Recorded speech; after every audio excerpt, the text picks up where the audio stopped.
ಸ್ನೇಹಿತರೆ, S B I ಬ್ಯಾಂಕಿಂದ ಒಂದು ಬಂಪರ್ ಆಫರ್ ಬಂದಿದೆ. ಯಾರ ಹತ್ರ ಏನಾದರೂ ಎಸ್ ಬಿ ಐ ಬ್ಯಾಂಕ್ ಖಾತೆ ಇದ್ದರೆ ಅಂಥ ಗ್ರಾಹಕರೆಲ್ಲರೂ ಕೂಡ ತಪ್ಪದೆ ಈ ವಿಡಿಯೋನ ನೋಡಿ. ನಿಜವಾಗ್ಲೂ ಕೂಡ ಬ್ಯಾಂಕಿಂದ ಒಂದು ನಿಮಗೆ ಬಂಪರ್ ಗಿಫ್ಟ್ ನೀಡ್ತಾ ಇದ್ದಾರೆ. ಹೌದು ಸ್ನೇಹಿತರೆ, ನಮ್ಮ ದೇಶದಲ್ಲಿ ದೊಡ್ಡ ಒಂದು ಸಾರ್ವಜನಿಕ ವಲಯದಲ್ಲೇ ದೊಡ್ಡ ಬ್ಯಾಂಕ್ ಆಗಿರೋದು ಅಂದರೆ ಭಾರತೀಯ ಒಂದು ಸ್ಟೇಟ್ ಬ್ಯಾಂಕ್. ಅದು ತನ್ನ ಗ್ರಾಹಕರಿಗೆ ಒಂದು ದೊಡ್ಡ ಬಂಪರ್ ಗಿಫ್ಟನ್ನು ನೀಡ್ತಾ ಬರ್ತಾ ಇದೆ. ಇನ್ನು ಈ ಬ್ಯಾಂಕ್ ಅಕೌಂಟ್ ಇರುವವರ ಒಂದು ಗ್ರಾಹಕರ ಬಳಿ ಏನು ನಾವು ಗ್ರಾಹಕರಿದ್ದಾರೋ ಅವ್ರ ಬಳಿ ಒಂದು 10 ಗ್ರಾಮ ಚಿನ್ನ ಇದ್ದರೆ ಸಾಕು, ನಿಮಗೆ ಬಂಪರ್ ಕೊಡುಗೆನ ಇಲ್ಲಿ ಕೊಡ್ತಾ ಇದ್ದಾರೆ ಬ್ಯಾಂಕ್ ಅವರು.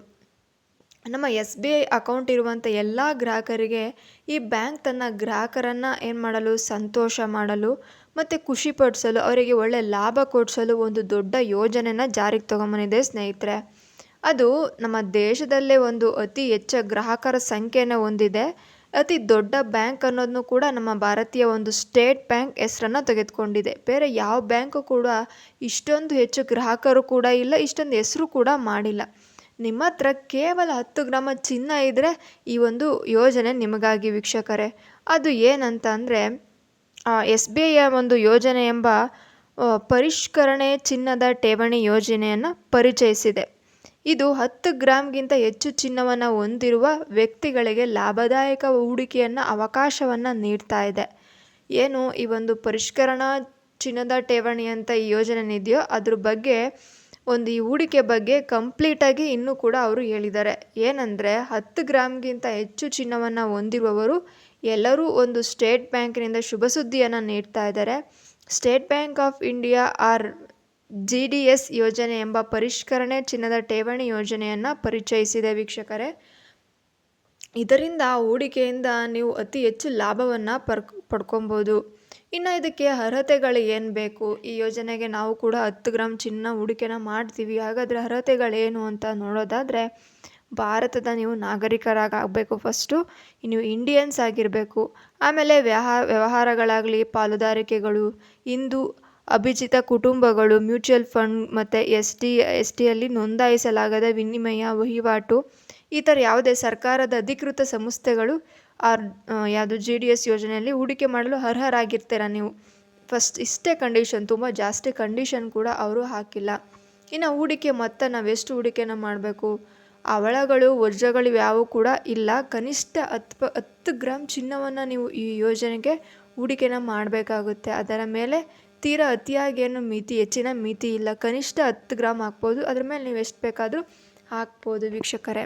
ಇನ್ನು ಠೇವಣಿಗಳ ವಿಧಗಳೇನು ನೋಡೋದಾದರೆ ಅಲ್ಪಾವಧಿಯ ಬ್ಯಾಂಕ್ ಠೇವಣಿಗಳಿರುತ್ತೆ, ಅದರಲ್ಲಿ 1 ರಿಂದ 3 ವರ್ಷಗಳ ಕೂಡ ಅದು ಇರುತ್ತೆ. ಎರಡನೇದು ಮಧ್ಯಾವಧಿಯ ಒಂದು ಬ್ಯಾಂಕ್ ಠೇವಣಿ ಇರುತ್ತೆ, ಇದು 5 ರಿಂದ 7 ವರ್ಷ ಇರುತ್ತೆ.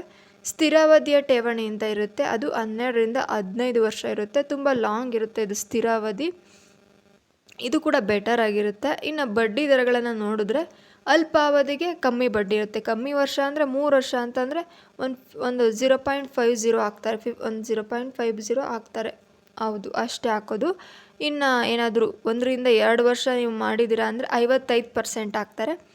2 ರಿಂದ 3 ವರ್ಷ ಅಂದರೆ ಸ್ವಲ್ಪ ಆವಾಗ 60% ಬರುತ್ತೆ. ಮಧ್ಯಾವಧಿಗೆ ಸ್ವಲ್ಪ ಜಾಸ್ತಿ ಆಗುತ್ತೆ, 2.25 ಬೀಳುತ್ತೆ. ದೀರ್ಘಾವಧಿಗೆ 2.50 ಬೀಳುತ್ತೆ, ಸ್ವಲ್ಪ ಜಾಸ್ತಿ ಬೀಳುತ್ತೆ.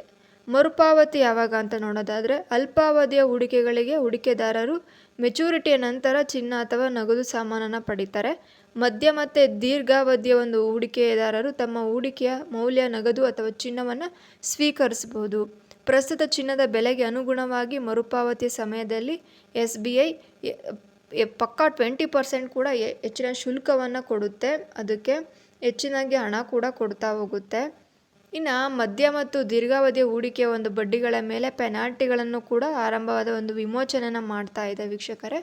ಇದರ ಆಧಾರದ ಮೇಲೆ ನೀವು ಆಸಕ್ತಿಯಾಗಿದ್ದರೆ ಕೂಡ ಇನ್ನೂ ಹೆಚ್ಚಿನ ಮಾಹಿತಿಗೆ ನಿಮ್ಮ ಹತ್ತಿರದಿರುವಂಥ ಬ್ಯಾಂಕ್ ಶಾಖೆಯನ್ನು ಒಂದು ಭೇಟಿ ಮಾಡಿ ಈ ಥರ ಒಂದು 10 ಗ್ರಾಮ ಚಿನ್ನ ಇಟ್ಟರೆ ಒಂದು ಯೋಜನೆ ಇದೆಯಲ್ಲ ಅದು ಹೇಗೆ ಅಂತ ಕೇಳಿ, ಅವರು ಇನ್ನೂ ಕೂಡ ಚೆನ್ನಾಗಿ ಹೇಳ್ತಾರೆ. ಬ್ಯಾಂಕಲ್ಲಿ ಯಾರಾದರೂ ಬ್ಯಾಂಕಲ್ಲಿ ಇರ್ತಾರಲ್ಲ ಸಿಬ್ಬಂದಿ ವರ್ಗವನ್ನು ಕೇಳಬೇಕು ನೀವು. ಒಮ್ಮೆ ವಿಚಾರಿಸಿ ಆನಂತರ ನೀವು ಈ ಯೋಜನೆಗೆ ಕೈ ಹಾಕೋದು ಒಳ್ಳೆಯದು ಅನಿಸುತ್ತೆ. ನೋಡಿ ವೀಕ್ಷಕರು, ಇದೇ ರೀತಿಯ ಮಾಹಿತಿಗಾಗಿ ನಮ್ಮ ಚಾನಲನ್ನು ಸಬ್ಸ್ಕ್ರೈಬ್ ಮಾಡಿ. ಈ ವಿಡಿಯೋ ಇಷ್ಟ ಆದರೆ ಒಂದು ಲೈಕ್ ಕೊಡಿ ವೀಕ್ಷಕರೇ. ಥ್ಯಾಂಕ್ ಯು, ಧನ್ಯವಾದಗಳು.